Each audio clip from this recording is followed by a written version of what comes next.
Chair of the San Diego Housing Commission Board of Commissioners. It is 9:03 on February 5th, 2021, and I'm calling to order the special meeting of the board. The process we're using for today's meeting is authorized by Governor Gavin Newsom's Executive Order N2920, which he issued on March 17th, 2020 to address the COVID public health emergency. The meeting is occurring by video conference with all board members, our president and CEO, Housing Commission staff, and general counsel participating by video. For the record, I will ask each board member to indicate your presence as I say your name. Vice Chair Ryan Klumpner. Here. Thank you. Commissioner Dion Akers. I am here. Commissioner Maggie Davis. Here. Thank you. Commissioner Johanna Hester. I can't quite hear you. There's something, but there was like a little bit of an echo, but I do see that you are here. Good morning. Commissioner Keely Hubbard. Present. And Commissioner Mitch Mitchell. Okay, we'll wait for him. We'll assume he'll join us later on. Madam Chair, what about now? Can you hear me? Oh, better? there you go. Now we can hear you. Yeah, perfect. It said, I'm present and happy Black History Month. Thank you. You're welcome. Thank you for bringing that up as well. So no members of the public are in attendance. However, members of the public may watch the video conference and hear the audio of today's meeting, which is being streamed online. The agenda for today's meeting included a link to the website for the San Diego Housing Commission Board of Commissioners, where the public can access a live streaming for today's meeting. The public has been provided with an alternative opportunity to provide comments to the board through an online comment form. A link to this form was included on the agenda for today's meeting, which was posted to the Commission's website, www.sdhc.org, on Thursday, January 28, 2021. The agenda and the public comment form explain that comments about items on the agenda will be read into the record if they were submitted by 4 p.m. yesterday, Thursday, February 4th, 2021. In addition, non-agenda public comments submitted by 8 o'clock this morning will be read into the record. Non-agenda public comments, there were no non-agenda public comments submitted for today's meeting. Do I have that right, Scott? Yes, that's correct. Thank you. Now we'll turn it over to commissioner comments. Any commissioner comments? Commissioner Akers. Good morning, everyone. I just wanted to extend a thanks to Lisa Jones and staff. Earlier this week, I was able to tour the our new Project Homekeep properties, and I heard a small bit that the exact names of these new facilities is still up for contention, but our wonderful CEO is probably having the final word. So we're looking forward to that. However, I would just say I was really pleasantly surprised and almost awestruck by just how fast this project ultimately came together and how fast things seem to be operating at a normal pace. I was halfway expecting to maybe see some hammers being swung and some furniture still being moved, but both facilities are already operating at tell me if I'm misquoting, but 70 or 80% capacity. And the staff at both Path and Father Joe's that were operating, they were really great. I enjoyed the tours, and again, I felt inspired by the good work that we're all doing, and glad to have just the smallest little bit in that. Again, Lisa, thank you. Oh, you're very welcome, Commissioner Akers, and a big shout out to the asset management team who has made sure that there weren't hammers swinging when you got there. They did a lot of work getting those ready pretty quickly. It was a really nice tour. Thank you. And fellow commissioners, just a friendly reminder, you are always welcome to ask for tours of these things, to learn more about any of the properties. I encourage you to do so. Any other comments? Okay, we're going to move on to the report from the president and CEO. Mr. Gentry. Thank you, Madam Chair. And I do have about 3 or 4 items I'd like to go over with you all. Initially, I'd like to react to Commissioner Akers' comments. And Dion, thank you very much for those kind words. Those hotel properties came together the quickest of anything I've ever seen in my career. We're extremely proud of them. We got good quality product. Our acquisitions approach, led by Chuck Christensen and Mike Pavko, did great work. Lisa, of course, working with the intake of the customer base into there from the Convention Center over the past 2 months has been wonderful. And as Lisa said, our asset management folks overseeing the operation of this property going very well, both properties for that matter. And we are working on names. I'll kick the first set of names back, and we have the second set of names. I'm sure will be fine. They're coming along. I've requested nouns at least, rather than something that something I could understand. But that's in process. But thank you for that. I'll point out in passing that, as you might expect, those properties are undergoing some scrutiny by the media right now, looking for any issues that might be newsworthy. There are none. We're very proud of those properties, and I'll extend the offer to each of the commissioners, whether it's this property or anything else that we own, operate, or have money invested in. If you want to take a look at it in person, let us know and it'll happen. I'll also point out for you all, and also for anybody who might be watching or listening to this session today, each of our properties that we own is on our website. You can do a Google map, and I'm not sure these two are yet, but they will be shortly if they're not. But everything we own and operate is on our website. If you want to do a windshield survey of our inventory, you can do it. And I think that what we have citywide measures up very well. So, but Dion, thank you very much for your kind words. Yeah. And Madam Chair, I'd like to do a little reading right here. I'm going to look away from the camera, but I want to get a couple of things right. What I'd like to do is to address the Housing Commission's current involvement with the temporary eviction ban, which is in place right now by the city and by the state due to COVID-19, and also talk about what's currently developing as we are meeting regarding an extended emergency rental assistance payments program, the ERAP program that's helping private sector renters pay their rent during this COVID time period. So bear with me, please. Currently, the Housing Commission is working closely with Mayor Todd Gloria's office to educate and inform San Diego residents about new temporary bans on evictions.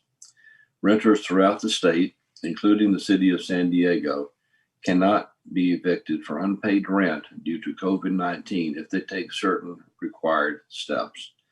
Important information is posted on our website at www.sdhc.org/one-word-eviction ban. And details about the statewide eviction ban also are available on the state website at housingiskey.com. The Housing Commission has also created informational flyers about the eviction moratorium. We will be sharing these flyers with the mayor's office, city council members' offices, Promise Zone partners, apartment associations, and our rental assistance program participants. The Housing Commission is also contracting with 9 community-based organizations to conduct outreach campaigns to share details about the eviction moratorium throughout the city. The focus of this effort is residents most likely affected by the COVID-19 pandemic. This includes households with low income or whose primary language is different than English. I'll point out, as you probably already know, the state's eviction ban is in effect until June the 30th, 2021. After the state's ban ends, the city's temporary eviction ban will take place, and it will provide renters a further 60 days after the city's COVID-19 state of emergency ends, which is the same as the state. What I'll point out, I want you all to understand that we are in the middle of that. We're providing information, we're getting it out there, and that's something that I'm not sure has been communicated thoroughly to you before. Also, with that, the question is going to be asked, if we're going to extend a ban on evictions, what happens to the landlords? How do they get paid?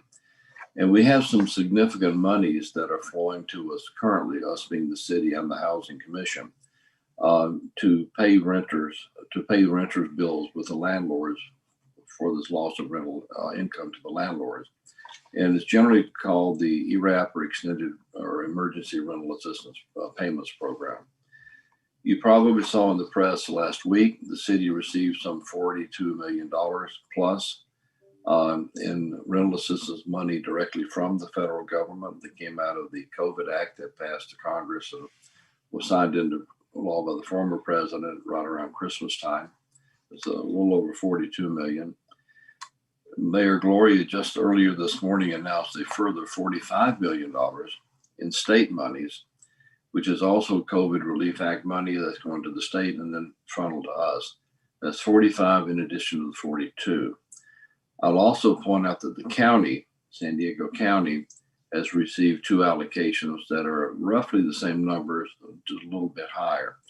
Those are some significant monies that are coming in to help pay rents. I'll point out that the Housing Commission last year in 2020, out of the city's initial $94 million, I believe, CARES Act allocation, the commission received some 15.1 million, which we deployed fully to help people pay their rents in the private marketplace. And we were able to serve everyone who came to us during the required time period for that money. And the Housing Commission was further allocated an additional $5 million, which we received in December. And that money, what we're doing with that money is holding it until we get these other funds allocated to us so that we can make one grand disposition of the funding process, if you will. And what we're trying to do is make sure that the customer base is not confused insofar as is possible under this kind of a program, and we get the monies deployed properly. Now, as in everything we do, you're probably going to hear a lot of different opinions on how we should do it, how well we have done it. But this is something we are designing right now.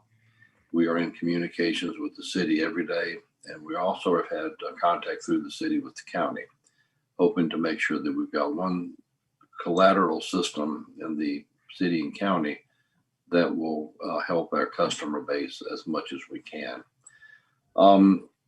I might stop at that point and see if there are any questions or comments by board members on either our eviction ban notices that we're involved in getting out and or the deployment of the coming additional rental assistance program monies over the next few months. Commissioners, any questions? Thank you. And if you, It looks like Vice Chair Klempner might have something, and I have a couple questions as well. Yeah, and also I'm gonna go first, but I think maybe we're sort of processing the new information, and it might take a minute to come up with any additional questions. So I guess first question is, it was a little bit bumpy, the first tranche of this that we did last year. And it seemed like part of that had a big significant part of that had to do with low awareness of the program at the time. And I'm wondering if you can walk us through, because if I were to imagine how it would go with $90 million when, if it played out the same way as the much smaller amount that we were dealing with last year, my concern would be that we would not be spending all the funds, and it would not be because there wasn't a need for it, but because there was a lack of awareness of the existence of the program and how to access it. So can somebody give us a little bit of a rundown on how we're dealing with the program awareness issue, since it's such a major component of how effectively these go? We're still developing that process now. And I'll be glad to work it through with you either in group or individually later on as it gets developed. I would say that what happened last year, we had pretty good set of outreach techniques. I think that there was some concern, particularly out of District 8, on outreach into non-English speaking parts of the community. And we are in continued discussions with that district, including as late as yesterday, to look toward developing a better approach. I would say that it's not that we're correcting problems, as that we're trying to continue developing better and better ways to do outreach. We did a pretty thorough job before, and we're going to try to do a better job going forward. The issue is going to be, I think, in order to get this money dispersed quickly and accurately with as little disruption as possible requires a good bit of high-tech approach. And it's going to require the use of a portal, hopefully that we can design in concert with county to make sure that once the money is available to flow, that it gets done with as little chance for error as possible. A lot of the outreach techniques, though, I think are going to be relatively low tech. And that's probably where we're going to differ from what we did before, a lot more direct outreach. And that will involve us working through a lot of community groups. And as I mentioned, the community groups, did I say there were 9 of them? Yes, 9 community-based organizations on outreach to share information about the moratorium. I'm going to assume that we'll use at least the same 9, if not more, to do outreach on the way the money will flow thereafter. So it's a matter of contacts, connections, and communications, and we're going to try to learn from what we did last year, where we did spend all the money, every bit of it we were allocated, got deployed to help improve the process that we use for outreach this next time. Chairman. Go ahead, Commissioner Mitchell. You know, Mr. Gentry, I want to follow up on what Vice Chair Klumpner said. I appreciate what you're saying, and I will say this up front. I think that you and the staff do a phenomenal job on a daily basis, and you know, I get a chance to see a lot of it through the homeless activities. But I'm gonna ask the chair. I do think that the Vice Chair Klumpner's question is a great one, and requires and could benefit from you know the ideas and some of the expertise that some of the board members that we have here. I will give you a great example of what we went through last year and why the question really resonates with me.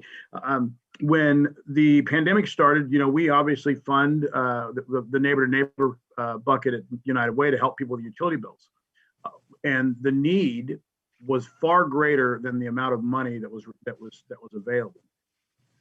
And what I told my team at the very beginning is this is not a normal struggle. This is an unprecedented situation. We have to do a better job with how we communicate solutions to people and how aggressively we communicate them. We were the first utility in the state and maybe in the nation to run a campaign. For instance, we built commercials around it, around LIHEAP. And LIHEAP is a great example. It's a federal program to help people pay their utility bills. It's a low-income energy assistance, housing and energy assistance program. And the feds put a bunch of money. There's 2 organizations that allocate the money in the region. And we ran a campaign for them because most people don't know about it. I remember presenting at the Labor Council to all their delegates, and many of them said, "We've never heard of this." The reason why I tell that story is some of the people who are struggling the most right now were, for instance, Bridget Browning's members at local HERE, the hotel workers. Some of them have been laid off since the convention center closed in February. And right now more than ever, resource solutions matter. And in 2008, I was chairing the San Diego Food Bank, and we learned the same thing, is that you have to pivot and come up with new ways to communicate aggressively and directly. Because in 2008, we had people standing in line for 3-4 hours to get food at the food bank, 4,000 strong. And what we did was we used that opportunity to disseminate information. So, Mr. Gentry, I would ask you and the chair that I would volunteer to you two that there are a bunch of ideas, a bunch of things that we should and have to do. I think this year the pain will be felt even more by people than in 2020 as this extends and there's a possible recession coming. And so getting any in a perfect world, the city and all the agencies would create one page that has everything: LIHEAP, neighbor to neighbor, housing assistance, everything you possibly can get should all be on one location. And then, you know, for those who don't have internet access, which is what I found out from Bridget Browning, and I give Bridget credit, she came to me and her members, a lot of her members don't. We had to think about what's the best way to get to them, right? And sometimes that's going to be non-traditional ways. You know, you're putting signage up in laundromats, you're putting signage up in locations that you know where they go, and it's you'll hear that phrase all the time. You know where they go, so put the messaging there, connect with them. And this has to be much more aggressive, Mr. Gentry. I agree. The fact that we're getting the money is a great thing. How we allocate that money, I don't have a problem if we run out of the money. I have a bigger problem if we don't run out of the money because people don't know about it. Yes, sir, absolutely correct. And three comments in response. Now, you're the second person in 2 days that used a laundromat as an example. And I'm calling it the low-tech laundromat approach, L squared. And that is the kind of thing we need to do to help in a preliminary way get people ready for it somehow to be inputted into the machines. And so absolutely correct. The second thing is that although I fully expect the decision to be made, the city has not yet allocated or selected us to do this disbursement. Now, the fact that they selected us last year leads me to believe they'll do this year as well. But I don't want to get ahead of ourselves there either, so I've got to respect that process. Third point is that in addition to going through the resident customers, we've got an extensive first-class set of relationships with most of the landlords in town and 2 landlord organizations. And I suspect that they're going to be aggressive and wanting to make sure their interests are heard as well.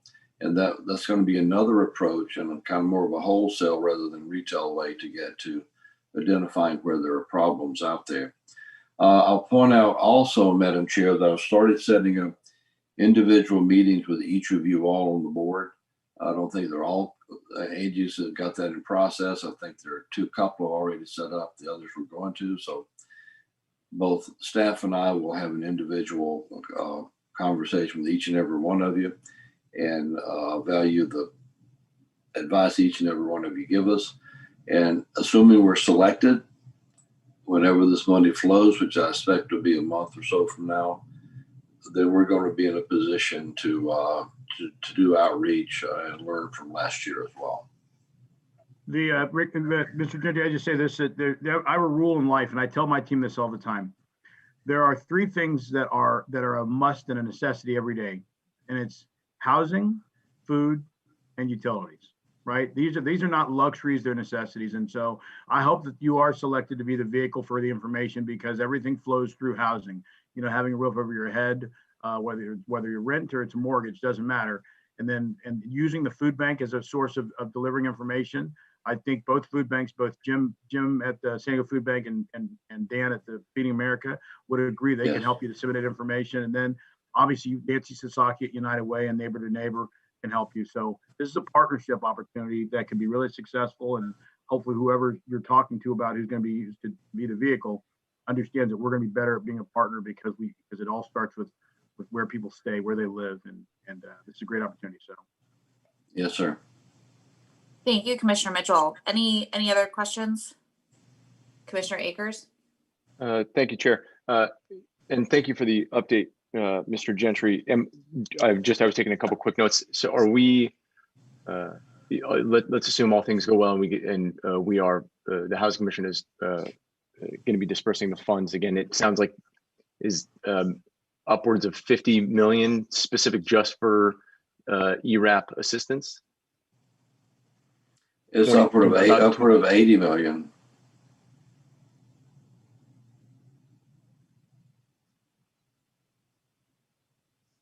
And remind me, can we talk through how the what the front end of that looks like? I think that did you say that we are going to be building a new portal for the administration of these new funds? And understand, please, this is all in process right now. So a lot of what I'm saying is hypothetical, and it may turn out to be, the details may be a little bit different. This is way early in the process. The money is not yet flowed. Okay. The state money just got announced by the mayor a few minutes ago. The rules attached to that have not come to us in final form from the state yet. The reason for a new portal versus the portal we used last year is that the rules on dispersing the money are going to change. And so we need to make sure that we have as many things set up on the machines as possible on the computer so that when it starts, we can zap things right through very quickly. And a lot of things on the particulars are going to play out over the next 30 days. So that's why I'm basically being careful on what I say in terms of the particulars and the details right now. It may change. I'll point out that also to reinforce what I hope is your comfort with us doing this, we are the only housing authority in the country I'm aware of that's involved in dispersing this money, that's involved in this process. Most cities do it themselves, or they go through another intermediary. I'm extremely proud of my people and our staff and what we did last year. Although I'll reiterate again, we're going to learn from that and kick it up another notch in the way we disperse the money, this process, assuming we're selected. So that's why I'm using a lot of subjunctive language here instead of indicative language, if I remember my grade school English properly, because this is what I think is going to happen, and I don't want you all surprised, and this is a good way to communicate with each and every one of you at the same time. We'll keep you apprised. We think we're going to be the administrative entity for this, and it's going to be a pretty large-scale effort.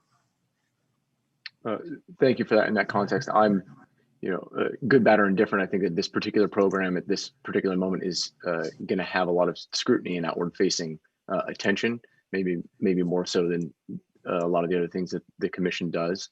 And I think, like many of you, I saw some of the information from the council and Councilmember Moreno, and want to be very receptive of that, and really, really. We need these funds, and a lot of the folks in the community need these funds, and we also don't want to miss out on this opportunity to execute it well, if in fact we're the ones processing these. Yes, please do keep us apprised of that. I'm really interested in how all of this is going to play out over the next 30 days. Appreciate that. Now, what I will point out with respect to the memo that Councilmember Moreno put out, that was relative only to the $5 million allocation that came to us just over a month ago. And that is that we're trying to make sure that we put things together in a way that our customers understand and that it's least confusing to the end user. With all these different monies flowing around, waiting for the rules to develop so we can do, to me, the quickest way to get anything done is to do it the right way the first time. Is when you have to go back and correct and recorrect that you create inefficiencies. We're trying to make sure we do it right the first time. And I'll point out that with the eviction moratorium in effect, there is no one being legally evicted because of lack of money. If somebody is being illegally evicted, then they should go to legal aid. They should come to us. We will make referrals for them. If there is somebody going by the wayside because of or being evicted illegally, that's another set of issues. But we expect to have this process in place, flowing, the money flowing, so that we will make full utilization of it. Thank you. Thanks, Commissioner Akers. Anything additional? Looks like there's Vice Chair Klempner, you're off mute. Do you have more questions? Yeah. A couple more follow-ups, kind of building off that. So on this question of the portal, the last time I remember us discussing this at a meeting, I think we had spent somewhere around $250,000 on the development of the portal. I'm curious. So the way this is being discussed now, do we have to start from scratch on a new portal, or? As a matter of fact, both the Housing Commission and the county are using the same vendor for both of us. We both used the same vendor for two portals last year, and we're waiting now. We've got our portal developed up to a point, but we're waiting for the rules to come in on how the money can be deployed. We can't finish it without that. So we can program it to meet the requirements, right? And we're also in joint or in almost daily conversations with our counterparts at the county to make sure that whenever the final rules come down, that either our portals, or if we can develop a joint portal, are as little confusing as possible and as useful as possible to our customer base. I'll also point out that we've been in close contact with our counterparts at the county since last year. they got an allocation that they put out last year as well as we did. And we've made sure that our city residents are being served by the county and us at the same time. We got this fully coordinated with the county staff at this point, and we will have going forward, however many portals we might have and however many processes we might have. And again, I could go into more detail, but I'd be glad to do that with any of you individually. I'm just not sure that in a public Yeah, no, setting like I don't. this, I don't think we need the technical detail. I'm more wondering, just given it is an interesting situation, given that we already built it, but the requirements may have changed. The county also already built one. We're all using the same person. We've already sunk, a good chunk of funding into it. So I'm just sort of curious what we think the end cost might be, given what's already gone into it, and how long it would. That was gonna be my second question: was do we have a sense of how long it will take to have that open? And I completely agree with everything that you're saying, and I appreciate staff having the user friendliness of the end product is so important, because we don't want people not receiving benefits they're entitled to simply because they couldn't navigate the portal. So I understand. I'm just curious, do we have a sense of what the price tag and how long it's going to take to get that open? At this point, no, sir. And I wouldn't want to speculate. What I will say is that we'll have the portals ready when the money flows, period. And we're expecting that to be likely next month. And then I also appreciate the comments you made that we were not guaranteed to be the agency administering this. And I do think that there are some very good reasons why we would be, the main one being that this ties in so directly to the issues of homelessness diversion, all the things that essentially any sort of failing on this front that at some point down the road, when there's not an eviction ban, whatever failings we have here will land right back on our plates in different forms. And so I think it does make sense for us to be in the middle of this. However, I did also just want to flag here, I think a major value that we bring to this, as Commissioner Mitchell has brought up, is, just one thing that I've learned is just the volume of information the commission has, the waitlist data, the NOAA data. We have basically anyone that I can imagine would qualify for this type of assistance is probably on some list that the commission has somewhere, either their property as a residence or them as an individual. And so I just want to emphasize, and it sounds like the staff's very much on the right track here, and I appreciate that, but I just want to emphasize that, I hope all of those residents that fit those categories are getting direct information from the commission, because we do have more resources than anybody else available to us in terms of reaching out to them directly. And I appreciate those comments. And I would also say, if not us, who? And I don't know who it would be. And this is also a direct reflection, I think, of the programmatic tack we've taken over the past 7+ years. We started getting involved in the homelessness arena in 2010. We got serious about it in November of 2014 when we launched Housing First San Diego. We have currently housed, through our programs that have come out since, over 9,200 individual families. Most of whom are single individual families, but some multiple individual families, where we've either helped them get off the streets or avoid the streets in the first place. So this fits very well into what we see as our mission that we expanded formally some 7 years ago. So this is not coming out of the blue for us, and that's why I think it's going to come to us. And I did not want you all surprised by anything you might see or hear or read about it. But it's still in early stage process right now, very early stage. And last question, I promise, Chair Benvenuto. With respect to Councilmember Moreno's memo, and I was trying to recall this. The last vote that we took with respect to ERAP funds, I believe, was in November, and I might be a little confused as to whether that was the 5 million whether we're speaking about the same 5 million or not. That was the same 5 million. Now, at the time, the explanation on that was essentially that we had the recipients already identified and ready to go, and we just needed to authorize the funding. So and I did get an explanation as to why we paused that in order to sync up with the county. But I guess what I'm curious here is, it would seem to me that nothing changed, or maybe something did change since November, but that we still have a list of people who applied and qualified. And so to the council member's point, and I understand the advantage of rolling this in with another fund, but do we have applicants still in the pipeline that just simply have not received the benefit? And is there a way that we could fast track that 5 million just to deal with that the way that we had discussed in November? Those families that were identified late last year are in the county process with county money that's currently available. Like I said a while ago, we are closely coordinating between our staff and the county staff to make sure that any eligible city residents get served right now. And so those are in the county queue right now. Now, I'll point out that both we and the county on 2 or 3 different occasions last year, at least us once and the county twice, put out like a week or 2 weeks worth of ads. And then we took in applications and processed those. So those that were identified as city residents late last year are in the county queue.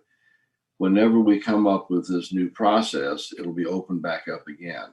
So what we've tried and also, Jeff, I'm going to ask you to help me on this. I think I remember that we're going to start with an information gathering process as early as next week. Is that right, Jeff? If you'd help me on this. Well, then we're going to start doing a preliminary outreach in terms of interest in this program. Right. Well, first of all, there are no applicants to our program that were not assisted. So if we were to open up the $5 million program, we'd have to open up the portal and get new applications. And we are starting a education program along with the mayor's office on the eviction moratorium starting next week. And if you go to our website today, you'll see that we have a portal open for those who might be interested in the $80+ million program coming to the city, whether it be the state that operates the program or the Housing Commission. That decision has not yet been made. We do expect it to be the Housing Commission, but in any event, anyone who's interested in the programs that are going to be opened up in the upcoming weeks and months, there is a portal on our website that allows them to put in their interest so that we can let them know when that portal is open. So the actual educational program starting next week is really more about eviction protections, but there is also information that these $80+ million will be available and how to indicate your interest when those programs actually are announced.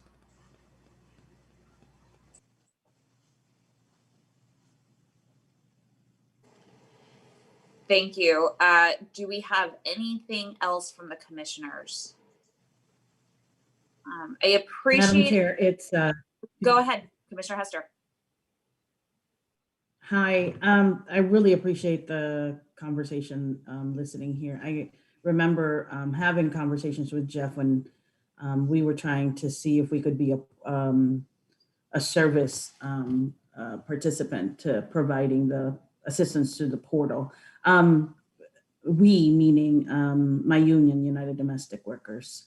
One of the things that I want to kind of uplift, since we are still trying to figure out the semantics of the assistance, is, beyond, one of the things that we were asking renters is a lease of some sort and directly pay the owners.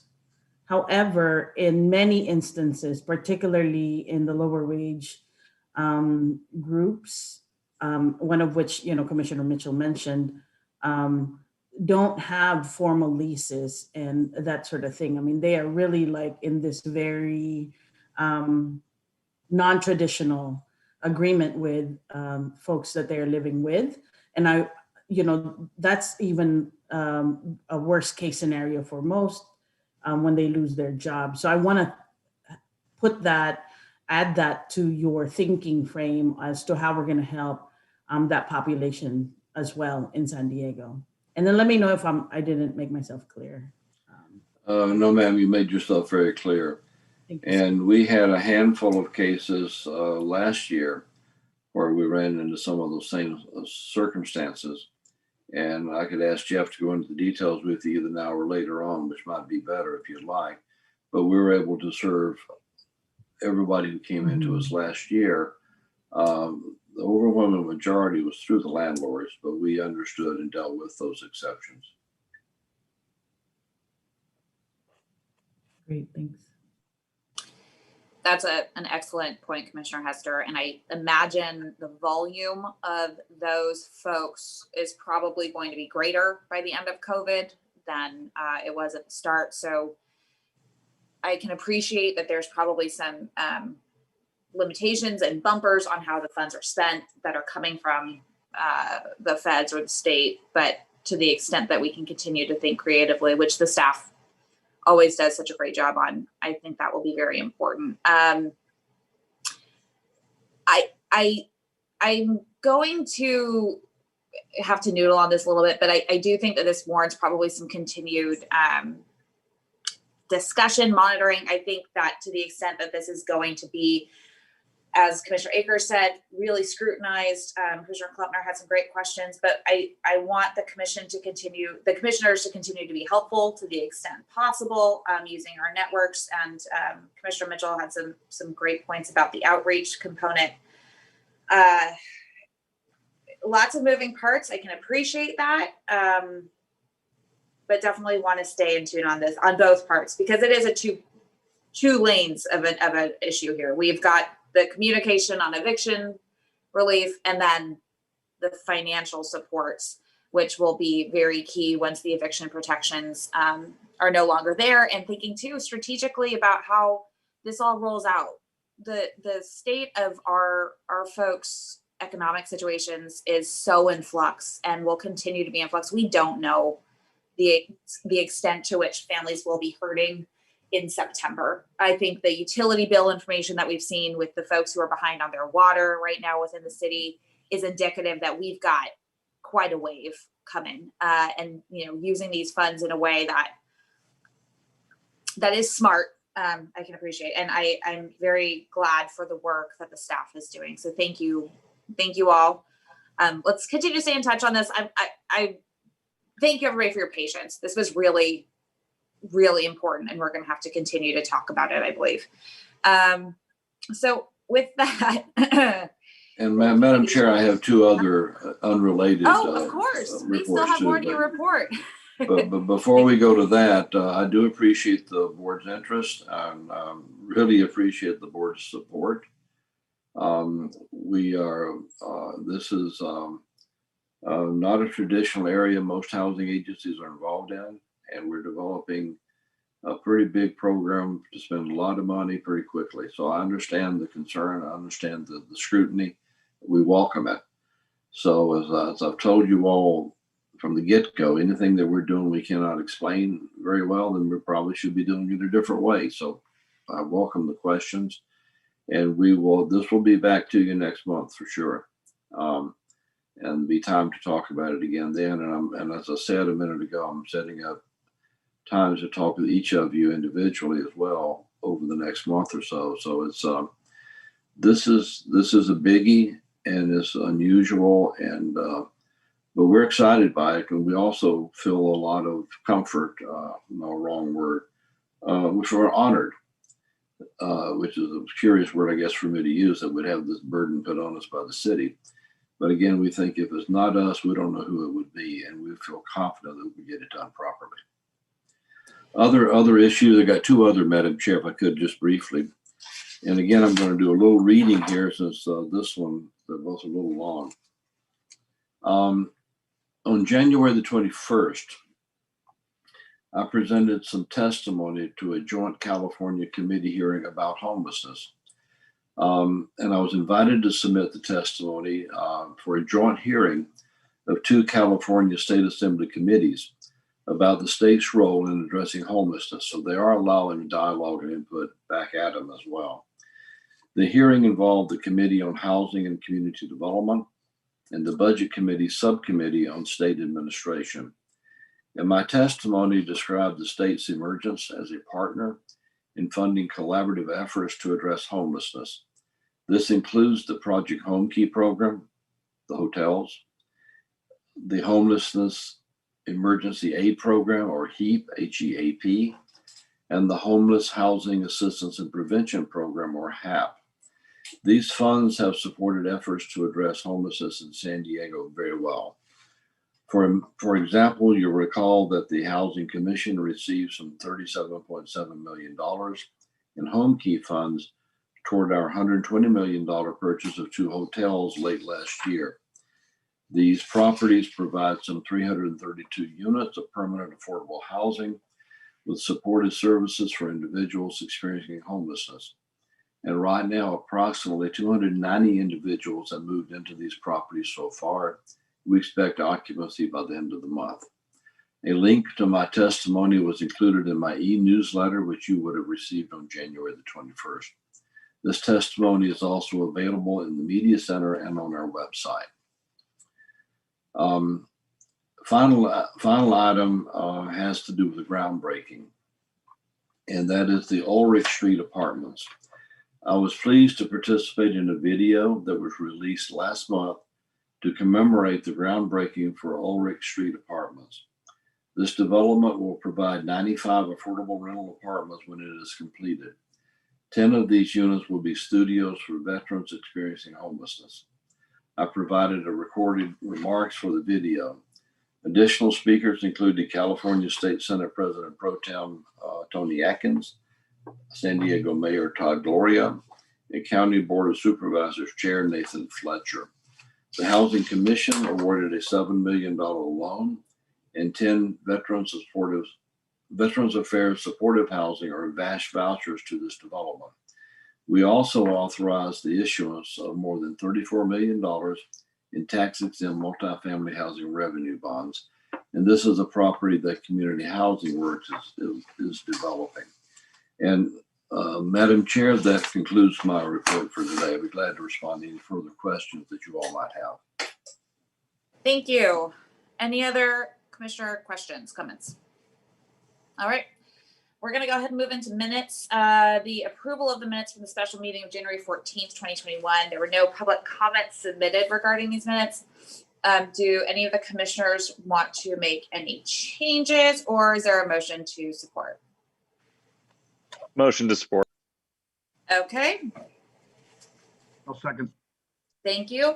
Moved by Vice Chair Klempner, seconded by Commissioner Mitchell. We'll go through and do the roll call vote. Vice Chair Klempner. Aye. Commissioner Akers. Aye. Commissioner Davis. Aye. Commissioner Hester. Aye. Commissioner Hubbard. Aye. And Commissioner Mitchell. Aye. Thank you. I'll add my aye vote. That motion passes unanimously. And now we are on to our action items. We don't have a consent agenda for today's meeting, so we're going to go ahead and jump into the action items. All of the PowerPoint presentations were emailed to the commissioners yesterday, February 4th, and they are also posted on the commission website. Our first item is item 100, the fiscal year 2022 moving to work plan, annual plan approval. There were no public comments submitted for this item, and you all might recall the workshop we had on this. The Housing Commission's Executive Vice President of Business Administration, Suket Dayal, and Moving to Work Program Administrator, Mariangela Petruno, will be presenting this item today. Begin whenever you're ready. Morning. While the PowerPoint is, there we go. Good morning, Chair Benvenuto, Commissioners, Mr. Gentry, Mr. Christensen. I'm Suket Dayal, Executive Vice President of Business Administration, and I'm with Mariangela Petruno, our Moving to Work Program Administrator. This morning, we are requesting your approval on the Housing Commission's fiscal year 2022 Moving to Work annual plan. This plan includes 2 new initiatives, as Chairwoman mentioned, that were shared at the January 14th workshop. Mariangela will now provide the details. Next slide, please. As Suket mentioned, we're proposing 2 new initiatives in this year's plan. The first initiative is the Flexible Funding for Support Services initiative. And the second is the use of moving to work funds in support of the Housing Commission's first-time homebuyer program. These initiatives will allow the Housing Commission to use moving to work funds for these programs if needed, but will not require a specific moving to work investment each year. The authority to use moving to work funds for these programs will expand the Housing Commission's ability to determine the most effective use of limited available moving to work funds each year among a variety of programs that are necessary to help address San Diego's housing needs. Next slide. So the goal of the Supportive Services Initiative is to make program operations more efficient. This initiative would be providing a centralized funding resource as a stopgap measure for supportive services for households with low income or that are experiencing homelessness.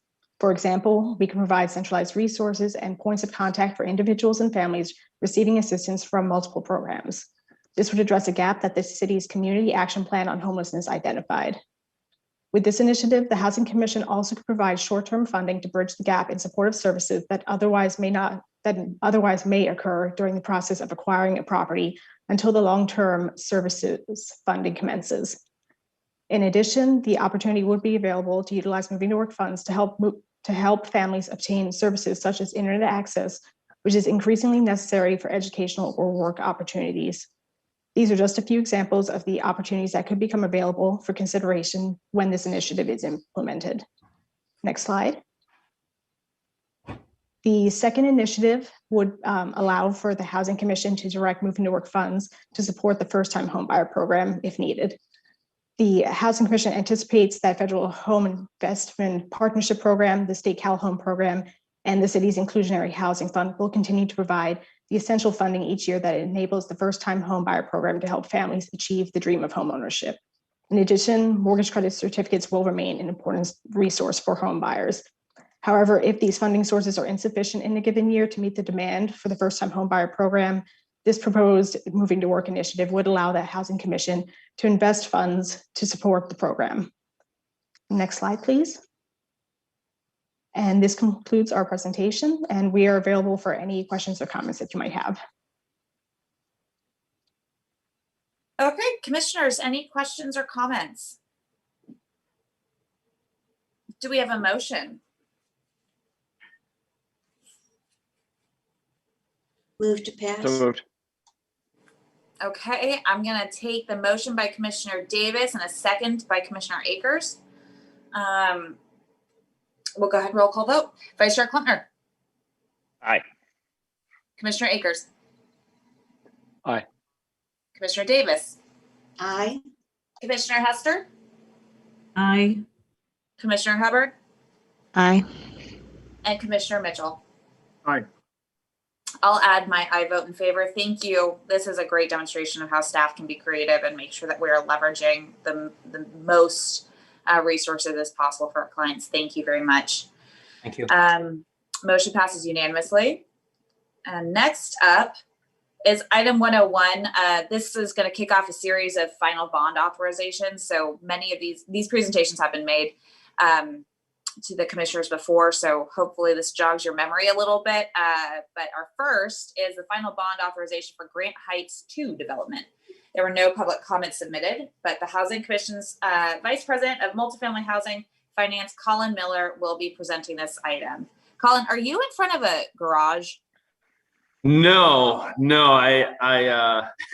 it just a closed window? Sorry, I've been staring at it. yeah, it's a roller shade. Okay. I picked the most boring part of my house to be my background. Smart. No distractions, but yet I managed to be distracted. Okay, take it away. I'm actually going to interject real quick on that because it sounded like you may. I'm going to make myself vulnerable here. For some of us actually do work in a garage. I just want to point out that if anyone else is working in the garage, staff or otherwise, that is nothing to be judgmental about. And I feel like my recent concerns of my background image have now just been fully justified by the comments of the chair. Thank you very much, Colin. You can continue. Well, I just want to comment that if that is Colin's garage, it is the cleanest garage in the region, and I want to give him kudos because I can't keep my garage that clean to save my life. So whatever technique you're using, Colin, please share. Well, it's not my garage, but at the request of the commissioners, I will present next month in my garage. Okay. You can see how dirty it is, provided that's okay with Mr. Gentry and everyone else in the commission. Okay. The wheels have fallen off, but sure, I'm super down to take a tour of Colin's house next month. So moving back to the item before you today. This is the final bond authorization for Grant Heights 2. This is a request to take, next slide, please. This is a request to take the final steps to issue tax-exempt multifamily housing revenue bonds for the acquisition and renovation of the Grant Heights 2 apartments. As I mentioned, for the first time we brought this forward for preliminary bond authorization, this project is unique in that it is comprised of 2 separate apartment buildings in different locations in different council districts. Grant Heights is a 28-unit building located at 2651 J Street, while Winona Apartments is a 14-unit building located at 3845 Winona Avenue. The 2 properties have a total of 41 units and 1 unrestricted manager's unit. The 41 units will be restricted to households with incomes between 30 to 60% of area median income for the next 55 years. The project has received all necessary third-party funding commitments, and this is the last step needed before going to the Housing Authority for final approval. Next slide, please. So the development will receive a comprehensive renovation that includes the replacement of some major building systems, as well as full unit interior renovations and ADA accessibility and path of travel improvements. The current residents will be temporarily relocated as work is performed in their units. Next slide, please. So as I mentioned earlier, the development is comprised of 2 separate buildings in Council District 8 and Council District 9.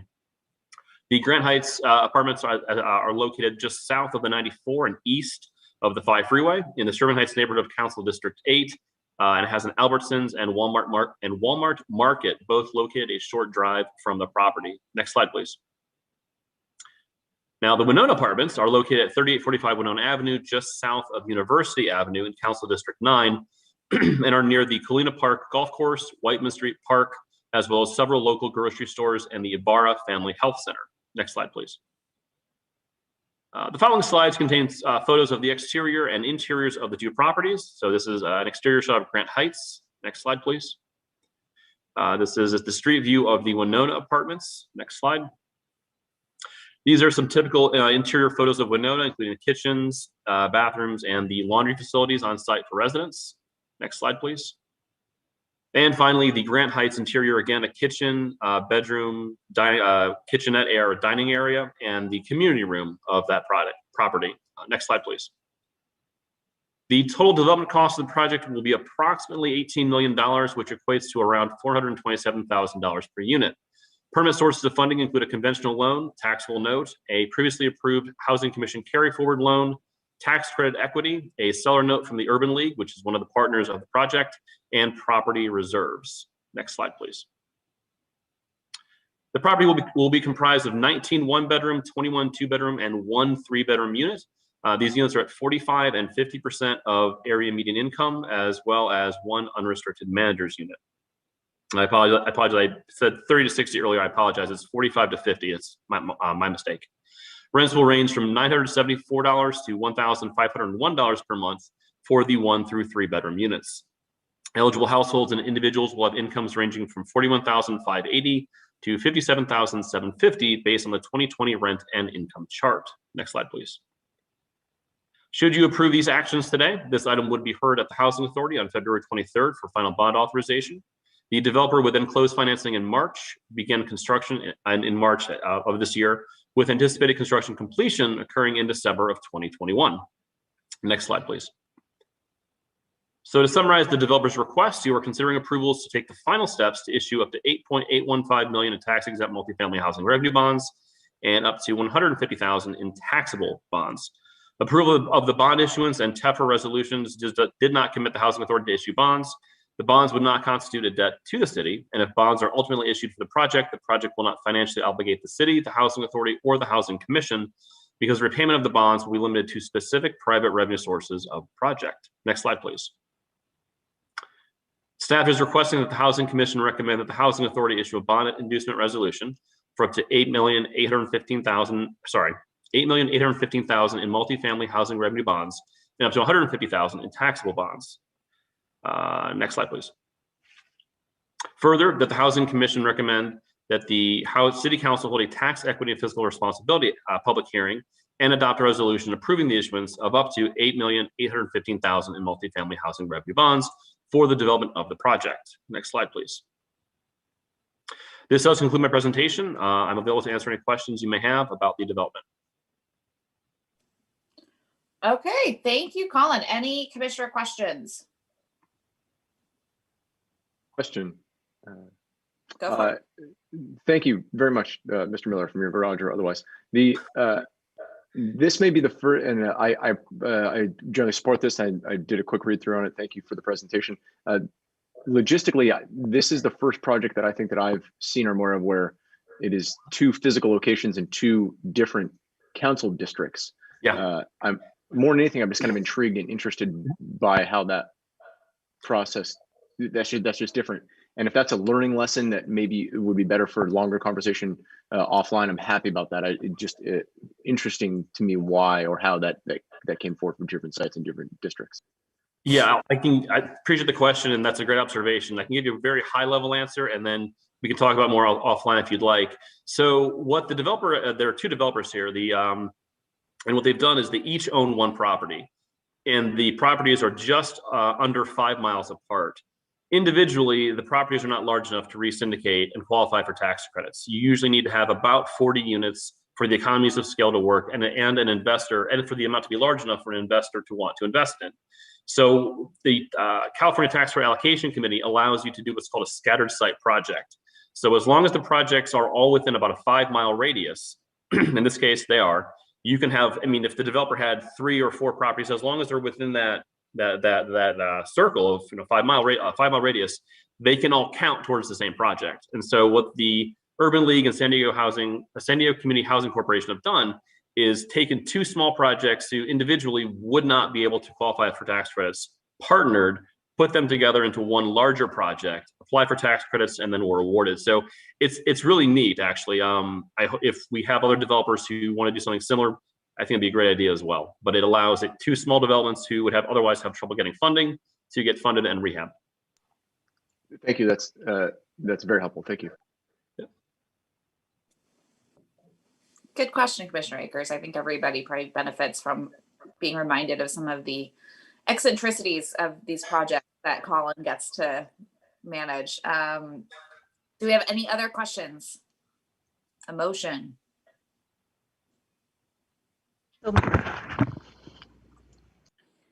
Commissioner Davis has a motion. Is there a second? I'll second. And that Thank was you. Commissioner Hubbard. Oh, I'm sorry, Commissioner Hubbard. This Brady Bunch situation, I just see Commissioner Davis, and when she smiles, I think, oh, maybe she said it. I apologize. Motion by Commissioner Hubbard, second by Commissioner Mitchell. We're going to go ahead and do the roll call. Vice Chair Klumpner. Aye. Commissioner Akers. Yes. Commissioner Davis. Aye. Commissioner Hester. Aye. Commissioner Hubbard. Aye. And Commissioner Mitchell. Aye. Great. I will add my vote in favor to the motion, which carries unanimously. Item 102, final bond authorization for Mississippi El Cajon Boulevard Apartments. There were no public comments submitted for this item, but I'll note for the record that attachment 6 to the staff report to this item was provided to commissioners on Tuesday, February 2nd, and was posted with the docket materials on the commission website that same day. Vice President of Multifamily Housing Finance, Colin Miller, round 2. Take it away. Thank you. So next slide, please. Or slide 2. So the item before you today is a request to take the final steps to issue tax-exempt multifamily housing revenue bonds for the acquisition and construction of Mississippi ECB apartments. Now, I want to point out this development is made possible in part due to the financing provided by Floyd and Lennar, which are 2 market rate developers.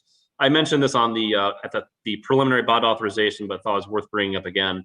So these 2 developers will provide a combined $9.6 million loan to the development through National Housing Corporation, which is a San Marcos-based affordable housing nonprofit. In exchange for this investment, Trestle Development, the developer, will construct affordable housing units that will satisfy the City of San Diego's density bonus requirements for the two market rate developments by Floyd and Lennar at 4469 Ohio Street and 4355 Park Boulevard, respectively. So that's kind of one, we mentioned it before, but it was worth bringing up again. Amenities of the project will include an elevator, a community room, outdoor decks on the 3rd and 5th floors, a leasing office, and dedicated bicycle storage. Now, as this is the final bond authorization, the developer has received all necessary funding and needs the approval of the Housing Commission and Housing Authority to move forward. Next slide, please. The proposed project is a transit-oriented mixed-use new construction affordable housing development, as I mentioned. It is located at 2139 El Cajon Boulevard in the University Heights area of Council District 3. For reference, the site here is located about 2 blocks east of Kindred Hospital. Next slide, please. The total development cost of the project will be approximately $24 million, which is around $392,000 per unit. Permanent sources include a conventional loan, tax credit equity, a loan from the previously mentioned market rate developers, accrued interest on that loan, construction period income, and a deferred developer fee.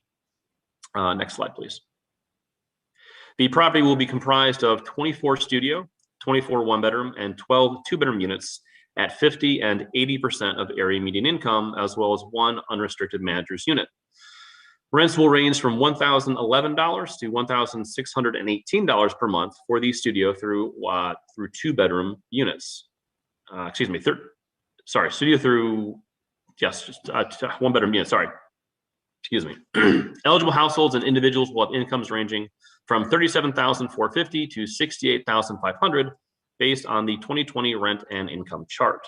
Now, this project qualifies for low-income housing tax credits under TCAC's income averaging rule. As you may know on the slide, we have some units at 80% of AMI. So as the average affordability level is under 60% of area median income, this is how we're able to qualify the project for low-income housing tax credits. All of the units will remain affordable for 55 years. Next slide, please. Should you approve these actions today, this item will be heard by the Housing Authority on March 9th. The developer will then close financing in May of this year and begin construction later in June, with an anticipated construction completion occurring in November of next year. Next slide, please. The project architect, Studio E Architects, has provided this rendering of the proposed 6-story development. It shows the third story and 5th story decks that I mentioned earlier. Next slide, please. To summarize the developer's request, you are considering approvals to take the final steps to issue up to $12,150,000 in tax-exempt multifamily housing revenue bonds. No loan funds from the Housing Commission are being requested. Approval of the bond issuance and TEFRA resolutions does not commit the Housing Authority to issue bonds. The bonds would not constitute a debt of the city, and if bonds are ultimately issued for the project, the bonds would not financially obligate the city, the Housing Authority, or the Housing Commission, because security for the repayment of the bonds will be limited to specific private revenue sources of the project. Next slide, please. Staff is requesting that the Housing Commission recommend the Housing Authority issue a bond inducement resolution for up to $12,150,000 in tax-exempt multifamily housing revenue bonds, and that the Housing Commission recommend that the City Council hold a Tax Equity and Fiscal Responsibility Act public hearing and adopt a resolution approving the issuance of multifamily housing revenue bonds. Next slide, please. I appreciate your time. This concludes my presentation, and I am available to answer any questions you may have, along with a representative of the developer. Thank you, Colin. Do we have any questions? Any feedback for him? No, the only, Chairman, I just would say that I'll repeat what I said at the last meeting, Colin. I actually like the design of this. I love the look. It sounds like it's be a wonderful project. And again, I think it's always important that we level set for the public, because I hear this from people all the time, that you guys seem to approve a bunch. What's the number? Where are you starting and where are you hoping to end as it relates to this, these types of projects? And so I hope that we can get that information, out there clearly so that it's for us, especially as the commissioners. So hopefully that's going to come to us soon. Yep. Understood. Great point, Commissioner Mitchell. Do some quick math and see how many units we're talking just today. This is a fantastic project. I love the location. It's gonna be really wonderful, and it hits all the great marks, density bonus and transit, and it's really good. So do we have a motion or any other questions? I'll make a motion, and I'll say that I agree it is a fantastic project. I just want to know how many of these fantastic, we keep doing this one-offs, Colin. Tell us how many we're doing. Yeah, we have that data, and I apologize. I thought that was provided. My apologies. I thought that was already provided. Madam Chair, let me suggest, and I'm going to ask Jeff and our communications team with Scott. Let's produce something before the next board meeting. That's a compendium of the properties that we've developed, say since about 2008, if not everything, and just put it out there. Because I think particularly it'd be good to not only for it as a communication device for the public, but also to display for this board our history of what we've done and what we're capable of doing. So, sir, if you would ask Scott to work with staff to produce that on the next month, I would appreciate it. And Mr. Mitchell, thank you for the suggestion. We know all the help we can get telling our story. So we have a motion. Do we have a second? I move to second. I second motion. Gotcha. And we'll go ahead and roll call. Vice Chair Klumpner. Aye. Commissioner Akers. Aye. Commissioner Davis. Aye. Commissioner Hester. Aye. Commissioner Hubbard. Aye. And Commissioner Mitchell. Aye. I will add my aye vote, and the motion passes unanimously. Thanks, everybody. Item 103 is the agreement between the Housing Commission and St. Vincent de Paul Village to operate the Bishop Interim Housing Program. We received one public comment on this item from Bill Bolstead of Father Joe's Villages. A copy of his comment has been provided to the commissioners, and I'll go ahead and read that aloud. He wrote, during this extraordinary time, the need for shelter for those experiencing homelessness on San Diego streets is greater than ever. Father Joe's Villages thanks the Housing Commission for their past partnership in providing both temporary shelter and long-term housing to those in need, and encourages the board to please vote in support of these much-needed shelter beds. With the board's support and through this partnership with the San Diego Housing Commission, Father Joe's Villages will provide shelter to 28 clients at a time, access to a range of services on our campus, and case management and residential services to help clients obtain permanent housing. That concludes Mr. Bolstead's comment. Executive Vice President of Strategic Initiatives, Lisa Jones, will be presenting this item. Lisa, whenever you're ready. Good morning, commissioners, and thank you. I just wanted to very quickly hark back to the conversation around the hotel lease-ups and thank Father Joe's Villages, the providers on site at Operation Shelter to Home, and in particular the Rental Assistance Special Programs Unit, who did an incredible job processing hundreds of applications so that we could achieve those 80% lease-ups. So thank you all for the work that you've done with the Housing Navigation team. The collaboration has just been phenomenal. Thanks for giving me that moment. Today I'm presenting staff's recommendation to approve the fiscal year 2021 agreement between the San Diego Housing Commission and Father Joe's Villages to operate the City of San Diego Bishop's Interim Shelter Program. Next slide, please. The Housing Commission administers the agreements for the city's homeless shelter and services programs through a memorandum of understanding with the City of San Diego, which became effective July 1st, 2010. The City and the Housing Commission entered into a second MOU, which went into effect July 1st, 2015 through June 30th, 2019. A third MOU between the City and the Housing Commission was approved June 25th, 2019 for the provision of homeless shelters and services programs, including the city's interim shelter programs. Next slide. As part of the City of San Diego's Operation Shelter to Home, the Bishop Interim Shelter Program will provide shelter and supportive services for 28 single adults year-round in alignment with low barrier housing first practices. It is also a critical component of our exit strategy and demobilization when we leave this convention center and provide it back to its originally intended use. The program is intended to be a short-term solution focused on helping individuals transition to the most appropriate longer term or permanent housing resource to meet their needs as quickly as possible. Services include access to case management and housing navigation services, including but not limited to self-sufficiency needs assessments as established by the subrecipient based on best practices for the population served, development of client housing plans, including stabilization strategies and client goals and objectives, coordination with and referrals to county, state, and federal programs, as well as nonprofits and social service agencies as appropriate. The program will also help individuals locate safe and affordable permanent or other longer-term housing, including determining diversion opportunities or housing interventions outside of the coordinated entry system, and help with housing applications and supportive and subsidized housing paperwork. Resources include access to on-site services, computer labs, resource rooms, employment supports, adult education classrooms, case management, integrated behavioral and physical health care, health wellness and recovery activities, and on-site medical clinic. Next slide.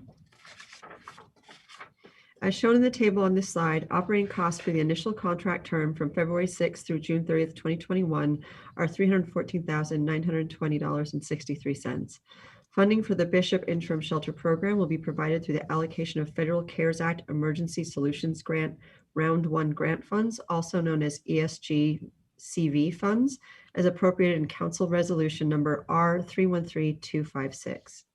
Future contract terms will be executed based on funding being identified for that purpose and City Council approving funding allocation as part of the city's annual budgeting process. Next slide. Staff recommends that the board authorize the Housing Commission to enter into a 5-month contract with St. Vincent de Paul Village in the amount of $314,920.63 to operate the Bishop Interim Shelter Program for a time frame of February 6, 2021 through June 30th, 2021. Funding for the Bishop Interim Shelter Program will be CARES Act ESG-CV grant funds. Next slide. Staff further recommends that the board authorize the Housing Commission's president and CEO or designee to execute all documents and instruments that are necessary and or appropriate to implement these approvals in a form and format approved by General Counsel, and to take such actions as necessary and or appropriate to implement the approvals.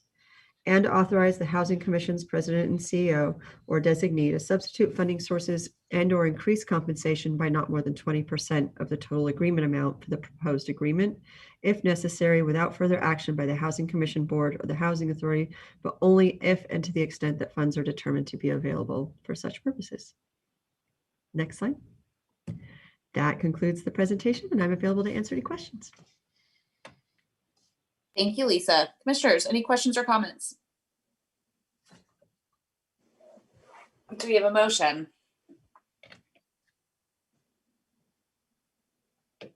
So moved. Commissioner Mitchell, is there a second? Second. Commissioner Klempner, you got there first. Vice Chair Klempner, I'm sorry. We'll go ahead and roll call the vote. Vice Chair Klempner? Aye. Commissioner Akers? Aye. Commissioner Davis? Aye. Commissioner Hester? Aye. Commissioner Hubbard? Aye. Commissioner Mitchell? Aye. Thank you. I'll add my vote in favor. Motion carries unanimously. Item 104 is our final item, and it's an informational workshop about the Section 8 Housing Choice Voucher Rental Assistance Program. No public comments were submitted for this item. Senior Vice President of Rental Assistance and Workforce Development, Azucena Valladolid, will be presenting this item. Azucena, whenever you're ready. Thank you.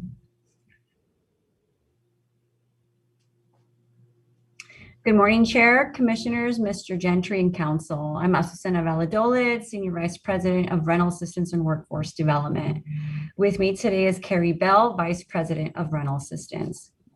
We are pleased to have the opportunity to provide an overview of the Housing Commission's rental assistance programs.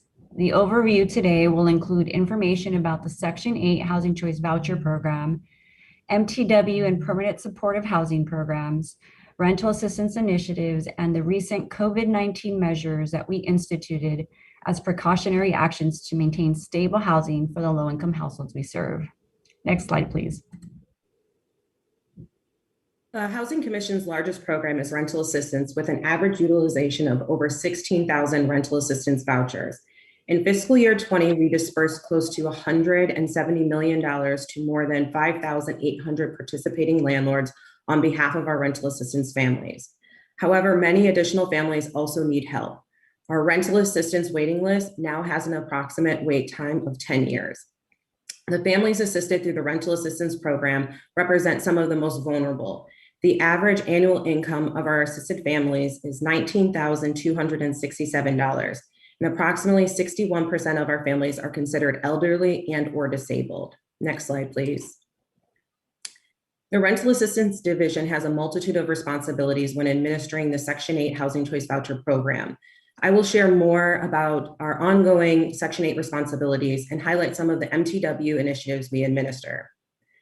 Once a family is selected from the HCV waitlist, the family must meet one of the established preferences: live or work within the city of San Diego, a family with 2 or more people that include a dependent, or single individuals who are either disabled, elderly, veteran, or active duty service person. Next slide, please. Once we have confirmed the family's preferences, we proceed to verify if the family meets HUD and SDHC criteria for eligibility, including the HUD AMI income limits, a criminal background check, and verifying there are no previous terminations from the HCV program. After the verification process is completed, SDHC will make a final determination of eligibility.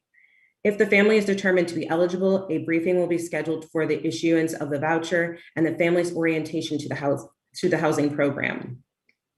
At the briefing, the family learns about the program details, participant responsibilities, and program compliance. After successfully completing the briefing, the family is issued a voucher and begins their housing search. Next slide, please. The family who receives a voucher may select a housing unit anywhere in the city of San Diego. To assist in their housing search, families moving to choice or enterprise communities are eligible for a no-interest security deposit loan up to the payment standard for that area and for their voucher size.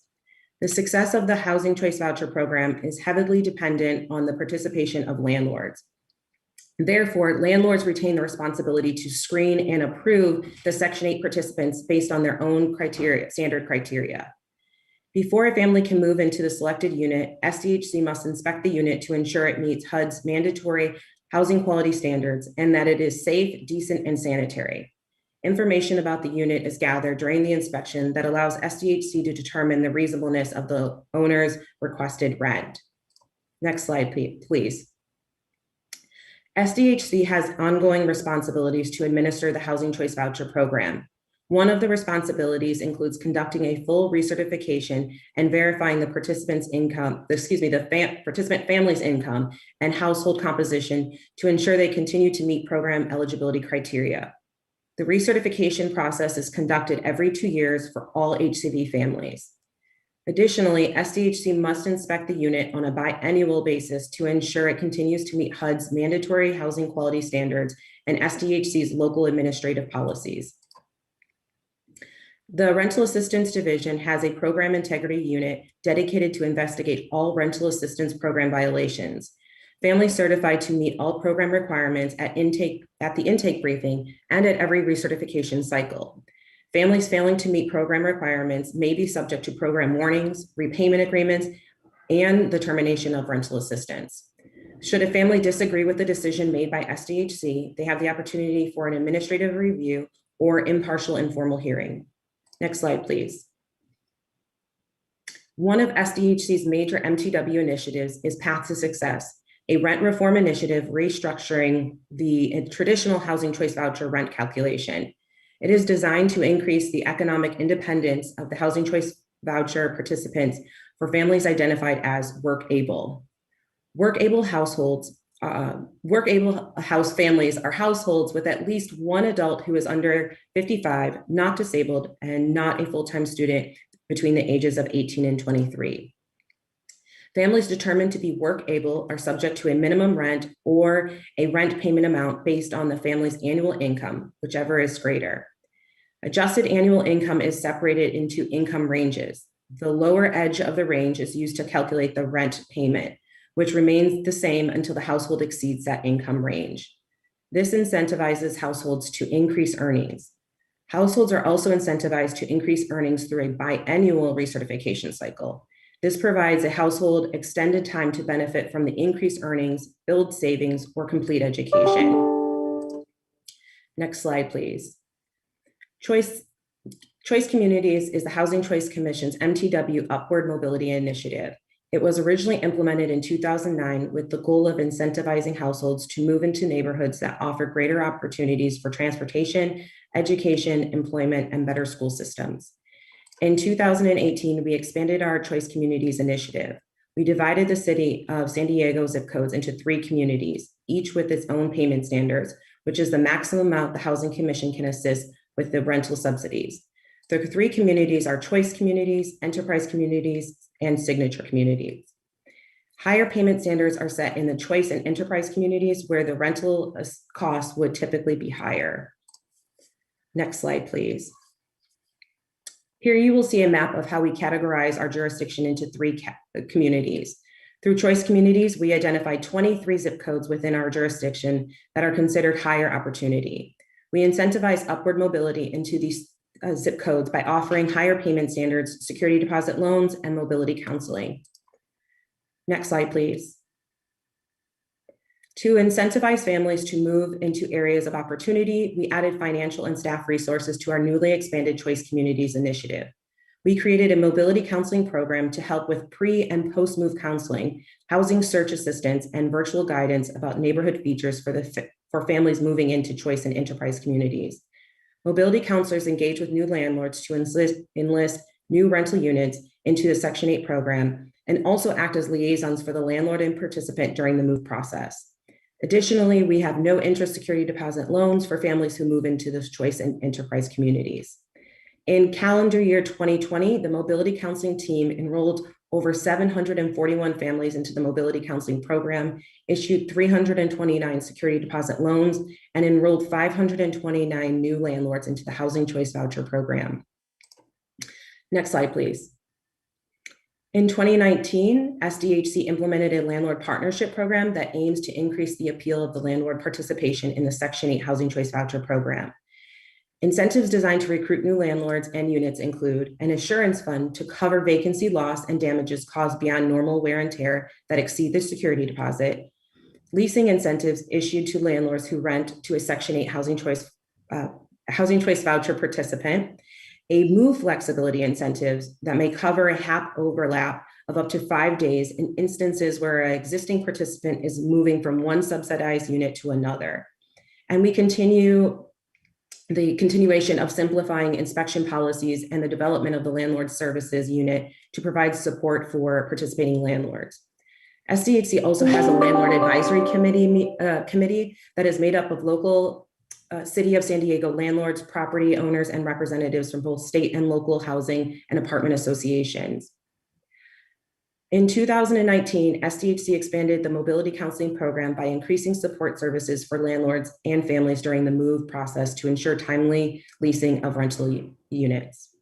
Next slide. A major focus of the Housing Commission's initiatives as an MTW agency is to provide opportunities for the families that we serve to become more financially self-reliant. We guide participating households that are able to work, or otherwise known as work-able, to become more financially self-reliant through enrollment at the Housing Commission's Achievement Academy. The Achievement Academy is a learning and resource center that provides programs that emphasize career planning and financial education. Work readiness services include job training, on-site employer recruitments, and job placement. Financial education and counseling, along with soft skills trainings, are added resources to further support work readiness preparation.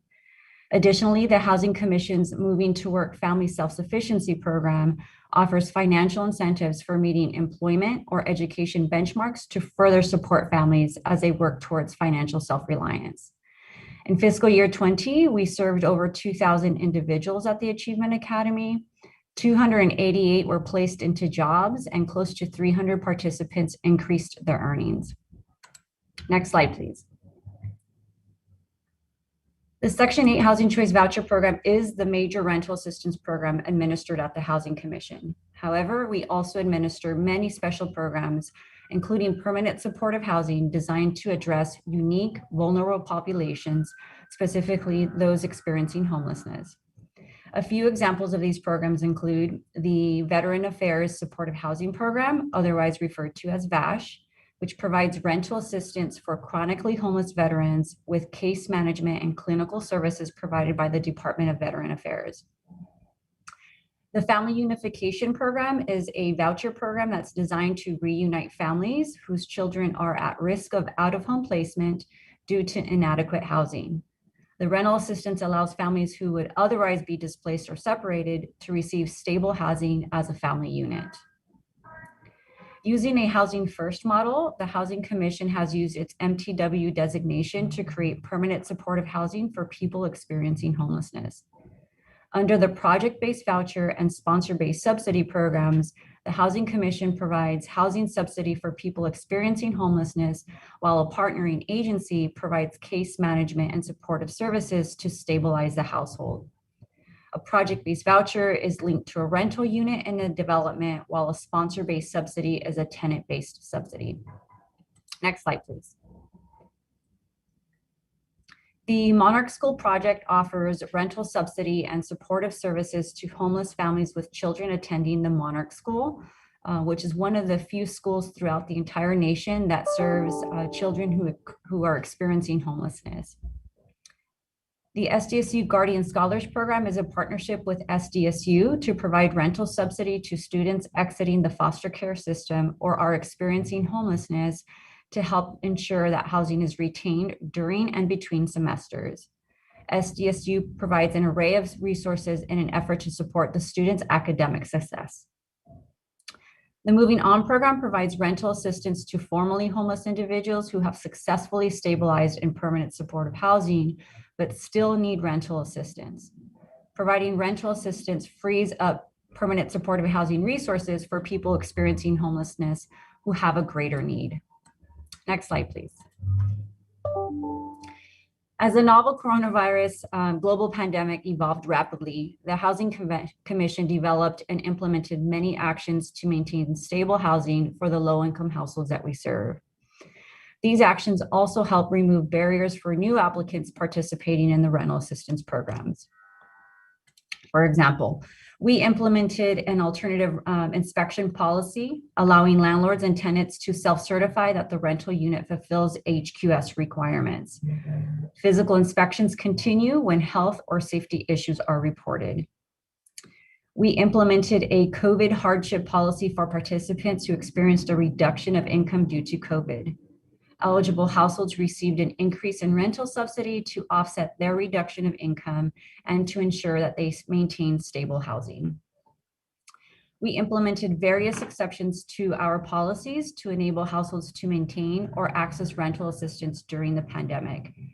Some of the examples include, but are not limited to, issuing initial vouchers at 120 days instead of 60 days to allow more time to secure rental housing. A temporary suspension of all program terminations from the program unless a participant engaged in violent or criminal behavior was implemented. All services, including orientations and classes, were converted to tele or web conference to ensure participants had continued access to resources. We also allowed increased household members within a rental unit to prevent the displacement of family members.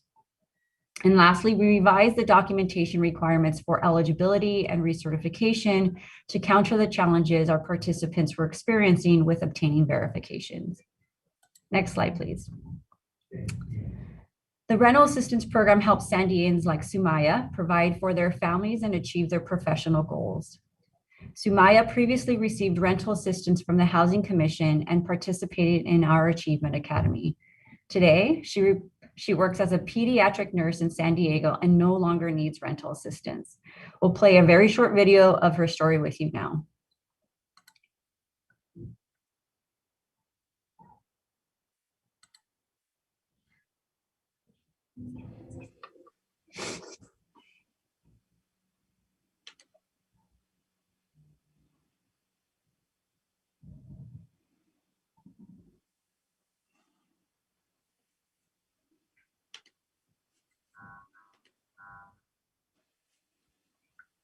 Is there audio or am I the? No audio. Okay. Well, it was a really good success story. She was on the rental assistance program for some time. She enrolled at the Achievement Academy, pursued her education in nursing. She was able to achieve self-reliance and then successfully graduated for the program. And now she's a pediatric nurse.